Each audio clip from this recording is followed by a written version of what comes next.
High, welcome to my channel explorer Dutta and Mitra. আমার এটা আন্দামান সিরিজের সেকেন্ড পার্ট। আন্দামান সিরিজের ফার্স্ট পার্টে আমরা কিন্তু দেখিয়েছিলাম সেলুলার। আমরা ফার্স্ট দিন গেছিলাম সেলুলার জেলে আমরা কী কী দেখেছি এবং তার সমস্ত বৃত্তান্ত কিন্তু আমার আন্দামান সিরিজের ফার্স্ট পার্টে আছে।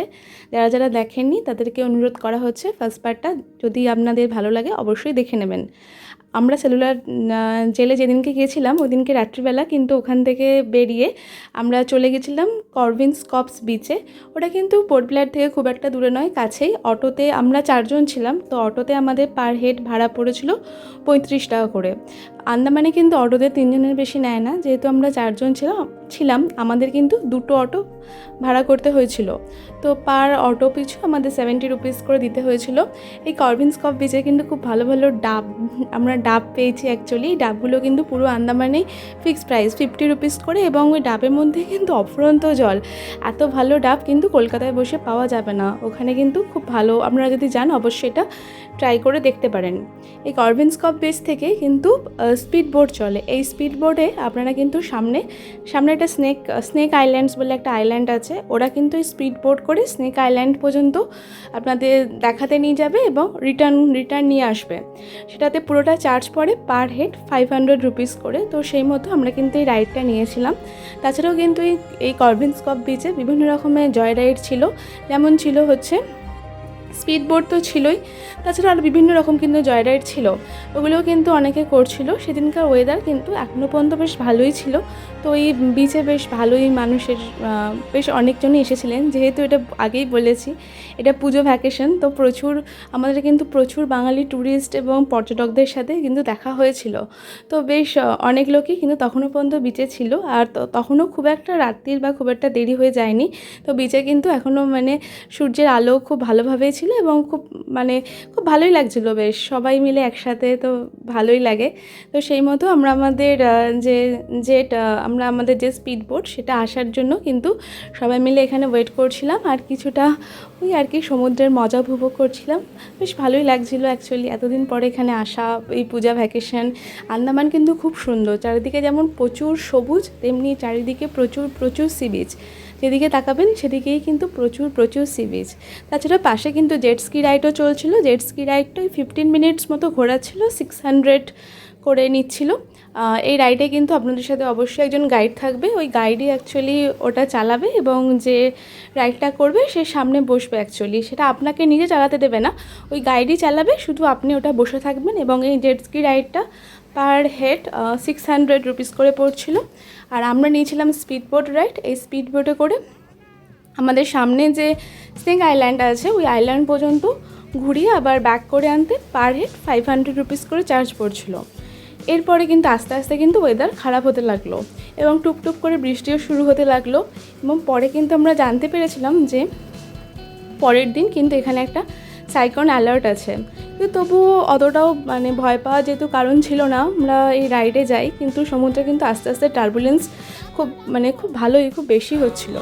তারপরে আমরা যখন স্পিড বোটে করে স্নেক আইল্যান্ড পর্যন্ত গেছিলাম, আমাদের কিন্তু বেশ ভয় লেগে গেছিলো, বিকজ আমি বলেছি একটা সাইক্লোন অ্যালার্ট ছিল, ওয়েদারও আস্তে আস্তে খারাপ হতে শুরু করেছিল এবং টুকটুক করে বৃষ্টি পড়ছিল এবং সমুদ্রের জলে কিন্তু ভালো রকমভাবেই টার্বুলেন্স হয়েছিল। কিন্তু স্পিড বোটগুলো যথেষ্ট ভালো, তো ভয় লাগার কিছু নেই। তো এবং এই স্পিড বোটগুলোতে একটা বোর্ডে 6 জন করে নিচ্ছিল এবং অবশ্যই তার সাথে লাইফ জ্যাকেট থাকছিল এবং 2 জন করে ক্যাপ্টেন থাকছিল। অবশ্যই ভয় লাগার কিছু নেই। আমরা চারিদিকের দৃশ্য উপভোগ করতে করতে সবাই মিলে গল্প করতে করতে, এবং চারিদিকে আমাদের মতো অসংখ্য বোট চলছিল, কেউ করছিল জেট স্কি রাইড অ্যান্ড কেউ নিয়েছিল এই স্পিড বোট। তো সেই মতো আমরা স্নেক আইল্যান্ডের উদ্দেশ্যে যাত্রা শুরু করেছিলাম। চারিদিকটা কিন্তু খুব সুন্দর লাগছিল, যেমন চারিদিকে ছিল প্রচুর সবুজ, তেমন ছিল হচ্ছে সুন্দর বে অফ বেঙ্গলের জল। এর সৌন্দর্য ভাষায় প্রকাশ করার মতো ছিল না। এই যে আইল্যান্ডটা দেখা যাচ্ছে ওটাই স্নেক আইল্যান্ড। ওই আইল্যান্ডে কিন্তু নামতে দেবে না, জাস্ট ওই আইল্যান্ডের চারপাশ থেকে আপনাকে ঘুরিয়ে আবার বিচে ব্যাক করে দেবে। আপনি ওখানে কিছুটা স্পিড বোট কিছুটা থামিয়ে আপনি ওখান থেকে আপনার মতো করে সেলফি বা ফটো নিয়ে নিতে পারেন। আমরাও সেরকম নিচ্ছিলাম, বাট আমি আগেই বলেছি সমুদ্রের জলে কিন্তু টার্বুলেন্স ভালো রকম ছিল, তাই আমাদের একটু ভয়ই লাগছিল অ্যাকচুয়ালি। এখানে হলো সেই দিনটা শেষ হয়ে গেল, এটা হচ্ছে তার পরের দিন আমরা আমাদের রিসর্টে ব্রেকফাস্ট করে আমাদের প্ল্যান ছিল সেদিন আমরা যাব হচ্ছে রস আইল্যান্ড অ্যান্ড নর্থ বে আইল্যান্ডে। তো সেই প্ল্যান মতো আমরা অ্যাকচুয়ালি বেরোবার জন্য তৈরি হচ্ছিলাম। এটা আমি আগের যে আমার ব্লগে আমি বলেছি, এটা হচ্ছে মেঘা পোর্টের রিসর্ট। এটা পোর্ট ব্লেয়ার থেকে কিন্তু একদম কাছে, পোর্ট ব্লেয়ার এয়ারপোর্ট থেকে একদম কাছে, ওই ধরুন 15 মিনিটস মতো লাগবে। এই রিসর্ট থেকে কিন্তু বে অফ বেঙ্গলের খুব ভালো একটা ভিউ আসছিলো। আর এই রিসর্টের চারিদিকে প্রচুর গ্রিনারি। তো আগের দিন রাত্রিবেলা তো খুব ভালো মতো বৃষ্টি হয়েছিল, তো সকালবেলা চারিদিকে একটু ভিজে ভিজে ছিল এবং সামনে বে অফ বেঙ্গল খুব সুন্দর একটা অসাধারণ পরিবেশের সৃষ্টি করছিল। তো আমরা আমাদের ব্রেকফাস্টটা নিয়ে কিছুক্ষণ রিসর্টের চারিদিকে ঘুরে অবশেষে আমাদের প্ল্যানটা ছিল রস আইল্যান্ড এবং নর্থ বে আইল্যান্ডে যাব, সেই মতো কিন্তু প্রিপারেশন নিচ্ছিলাম।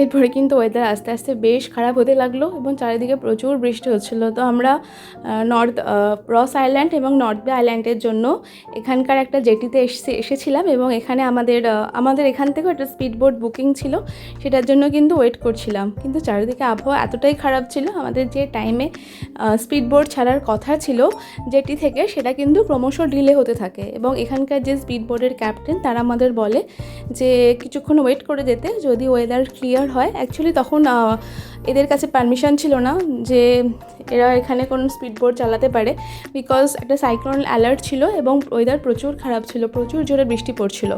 তো ওদের কাছে যেহেতু পারমিশন ছিল না, তো আমাদেরকে বলা হয় যে কিছুক্ষণ ওয়েট করে যেতে, কিছুক্ষণ পরে যদি ওয়েদার ক্লিয়ার থাকে তাহলে ছাড়া হবে। সেই মতো আমরা কিন্তু ওয়েট করে যাই। আমাদের যেহেতু প্ল্যান ছিল যে আমরা দুটো আইল্যান্ডই দেখব, রস আইল্যান্ড অ্যান্ড নর্থ বে আইল্যান্ড, সেক্ষেত্রে আমাদের পার হেড প্রায় 1000-এর ওপরে কিছু প্রাইস হচ্ছিল। আপনারা যদি একটা আইল্যান্ড দেখতে চান, মানে যদি রস আইল্যান্ড দেখতে চান, সেক্ষেত্রে আপনাদের পার হেড যেটার প্রাইস পড়বে ওই 800 to 850 এরকম কিছু। রস আইল্যান্ডটা কিন্তু পোর্ট ব্লেয়ার থেকে কাছেই, খুব দূরে নয়, বাট নর্থ বে একটু যেতে হয়। আর এটা কিন্তু আপনারা চেষ্টা করবেন যতটা তাড়াতাড়ি, যতটা সকালের দিকে হয় ততটা সকালের দিকেই এইগুলো চলে যেতে, বিকজ পরের দিকে কিন্তু এরা দুটো আইল্যান্ড একসাথে যেতে অ্যালাউ করবে না। মোটামুটি আপনারা চেষ্টা করবেন 12টার মধ্যে আপনারা যাতে এখানে পৌঁছে এই রস আইল্যান্ড এবং নর্থ বে আইল্যান্ডের জন্য যে আপনাদের যে বোট সেটা কিন্তু বুকিং করে নিতে পারেন, বিকজ এরপরে যদি আপনারা যান আপনাদের হয়তো রস আইল্যান্ড হয়ে ফিরে আসতে হবে, নর্থ বে আইল্যান্ড হয়তো আপনারা যেতে পারবেন না। তো সেদিনকে কিন্তু মজার কথা হলো, সেদিনকে ওয়েদার কিন্তু একদমই ক্লিয়ার হচ্ছিল না। যত টাইম যাচ্ছিলো মানে ততই বেশি যেন বৃষ্টি আরও বেশি বেড়ে যাচ্ছিলো। এবং ইভেন মাঝখানে এমনই হয়েছিল যে আমরা একটা শেডের মধ্যে দাঁড়িয়েছিলাম, সামনে একটা ক্যাফে ছিল, ওই ক্যাফে আমরা ওয়েট করছিলাম, ওই ক্যাফে থেকেই আমরা বেরোতে পারছিলাম না, এত বৃষ্টি হচ্ছিল। তো একটা মাঝখানে একটু বৃষ্টিটা থেমেছিল, সেই মতো আমরা ভেবেছিলাম হয়তো ঠিক আছে, আমরা হয়তো সেদিনকে চলে যেতে পারবো। তো সেই মতো আমরা বেরিয়েও পড়েছিলাম জেটির উদ্দেশ্যে। কিন্তু পরবর্তীকালে কিন্তু সমুদ্রের টার্বুলেন্স আরও বাড়তে থাকে এবং আমাদের যে ক্যাপ্টেন, স্পিড বোটের ক্যাপ্টেন, সে আমাদের কল করে বলে যে আজকে আমাদের পক্ষে রস আইল্যান্ড এবং নর্থ বে আইল্যান্ডে যাওয়া পসিবল না, বিকজ ওয়েদার খুবই খারাপ এবং এই খারাপ ওয়েদারের মধ্যে ওরা কিন্তু সমুদ্রের মধ্যে স্পিড বোট নামাতে পারবে না। এবং ওরা আমাদের যেহেতু আগেই বুকিং ছিল, আগেই টাকা দিয়ে দেওয়া হয়েছিল, সেই মতো কিন্তু ওরা আমাদের টাকাটা আবার রিফান্ড করে দেয়। তো এবার আমরা কি করব, ওখানে তো আর যাওয়া হলো না। একবার যখন বেরিয়ে পড়েছি আমরা ভাবলাম চলুন তাহলে অন্য কোথাও যাওয়া যায়। তো এখান থেকে কাছে ছিল হচ্ছে চিড়িয়াটাপু বায়োলজিক্যাল পার্ক। তো আমাদের যে ড্রাইভার ছিলেন তিনি বললেন যে যেহেতু আমরা ওখানে যেতে পারলাম না, তো আমরা চিড়িয়াটাপু বায়োলজিক্যাল পার্ক এবং ওর কাছেই যে আরেকটা বিচ ছিল চিড়িয়াটাপু মুন্ডা পাহাড় বিচ, ওই দুটো জায়গা ঘুরে আসবো। কিন্তু বাইরের ওয়েদার দেখে মনে একদমই হচ্ছিল না যে আমাদের এই প্ল্যানটাও সফল হতে চলেছে। বাট ঠিক আছে, গাড়ি থেকে কিন্তু বাড়িটা দেখতে খুব সুন্দর লাগছিলো এবং বীজটাও খুব ভালো লাগছিলো, কিন্তু ওয়েদার একদম খুবই খারাপ ছিল। ইভেন আমরা যে গাড়ি থেকে নেমে বিচের কাছে গিয়ে দাঁড়াবো সেইটুকুনি ওয়েদার কিন্তু ভালো ছিল না। তো যথারীতি তাই হলো। আমরা যখন চিড়িয়াটাপ্পু বায়োলজিক্যাল পার্কের সামনে এসেছিলাম তখন কিন্তু পার্ক বন্ধ ছিল, ওয়েদার খারাপ হওয়ার কারণে পার্ক কিন্তু ক্লোজ হয়ে গেছিলো। তো আমরা সেই জন্য চিড়িয়াটাপ্পু যে মুন্ডা পাহাড় বিচ আছে সেদিকে তার উদ্দেশ্যে যাচ্ছিলাম। এই মুন্ডা পাহাড় বিচ কিন্তু বিভিন্ন কারণে বিখ্যাত। একদিকে হচ্ছে গ্রিনারি দিয়ে ঘেরা এবং ওই বিচের অন্যদিকে হচ্ছে পাহাড় দেখতে পাওয়া যায় এবং এই বিচ থেকে কিন্তু সানসেট এবং সানরাইজ দুটোই খুব ভালো দেখা যায়। তো দিনটা যেহেতু মেঘলা ছিল আমরা কিছুই দেখতে পাইনি অ্যাকচুয়ালি, বাট যেহেতু বিচটা আমরা শুনেছিলাম খুবই সুন্দর এবং আমাদের যে ড্রাইভার ছিলেন তিনিও বলছিলেন খুব সুন্দর, তাই জন্য আমরা মুন্ডা পাহাড় বিচে গেছিলাম। কিন্তু বিচে গিয়ে দেখলাম যে এতই বাজে ওয়েদার। প্রথমত ওখানে কেউই ছিলই না, শুধু আমরাই ছিলাম। ইভেন এত জোর বৃষ্টি পড়ছিল আর এত জোর হাওয়া দিচ্ছিল আমরা আমাদের ছাতাটাও ইভেন খুলতে পারছিলাম না। তো আমরা এই বিচে বেশিক্ষণ টাইম কাটাতে পারিনি, বিকজ ওয়েদার এতটাই খারাপ হয়ে যায় যে বাইরে এরমভাবে এই ওপেন জায়গায় থাকা পসিবল হচ্ছিল না। বাট তবু আমি আর সৌরভ যতটা পেরেছি একটু চারিদিকে তাড়াতাড়ি করে ঘুরে এবং কিছু ক্লিপস নিয়ে কিন্তু আবার গাড়িতে ফিরে আসি।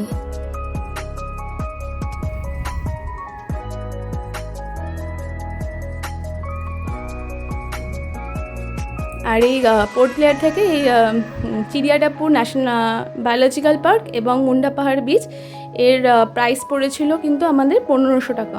টোটাল এখানে বিচে নিয়ে আসা এবং আমাদের হোটেলে ড্রপ করে দেওয়া, টোটাল আমাদের প্রাইস পড়েছিল 1500 টাকা। হয়তো দেখে বোঝা যাচ্ছে যে বাইরের ওয়েদার কিন্তু ভীষণ খারাপ হয় এবং সমুদ্রে কিন্তু আস্তে আস্তে একটা টার্বুলেন্স দেখা যেতে থাকে। বিচটা কিন্তু সত্যিই খুব সুন্দর, একদিকে ছিল প্রচুর গ্রিনারি এবং অপোজিট দিকে ছিল হিল এরিয়া।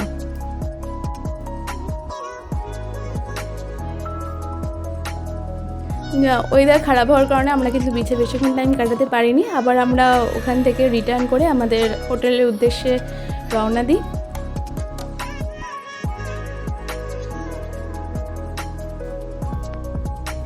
মনটা একটু খারাপই হয়ে যায়। প্রথমত আমাদের প্রথম যে প্ল্যান ছিল রস আইল্যান্ডে যাওয়া, সেটাও আমাদের হয়ে ওঠেনি ওয়েদার খারাপের কারণে। এবং সেকেন্ড যে প্ল্যান ছিল চিড়িয়াটাপ্পু বায়োলজিক্যাল পার্ক এবং মুন্ডা পাহাড় বিচে যাওয়া, সেটা আমরা হয়তো দেখেছি কিন্তু অতটাও টাইম আমরা ওখানে থাকতে পারিনি, বিকজ ওয়েদার এবং খারাপ হয় এবং খুব জোরে বৃষ্টি পড়তে স্টার্ট করে।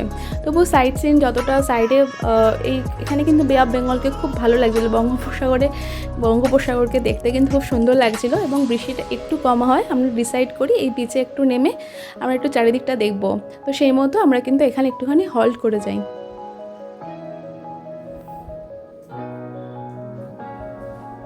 ভয়ঙ্কর সুন্দর লাগছিল কিন্তু চারিদিকটা, সেই মতো আমরা এখান থেকে বীজের সৌন্দর্য কিছুটা উপভোগ করি এবং একটু বৃষ্টিটা কম হওয়াতে আবার এখান থেকে নেমে আমরা কিন্তু আবার আমাদের হোটেলের উদ্দেশ্যে রওনা হই এবং ঠিক করি পরে যখন আবার ওয়েদার ভালো হবে তখন কিন্তু আমরা আবার রস আইল্যান্ডের উদ্দেশ্যে যাত্রা করব।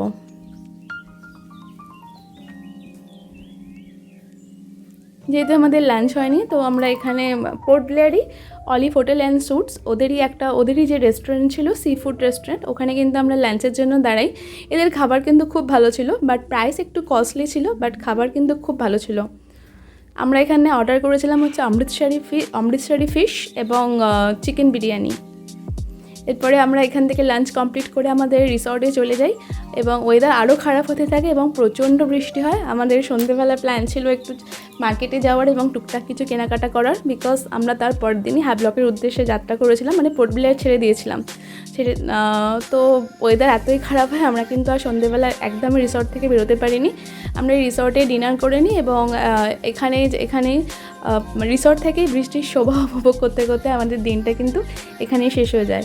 চলুন আজকে এই পর্যন্তই। ভিডিওটা যদি ভালো লাগে অবশ্যই একটা লাইক এবং সাবস্ক্রাইব করে দেবেন। আমার পরের ভিডিও আসবে আর কিছুদিন পরে। তো আজকে এই পর্যন্তই। চলুন tata, bye bye, good night. আবার দেখা হবে নতুন কোনো ভিডিও নিয়ে। টাটা।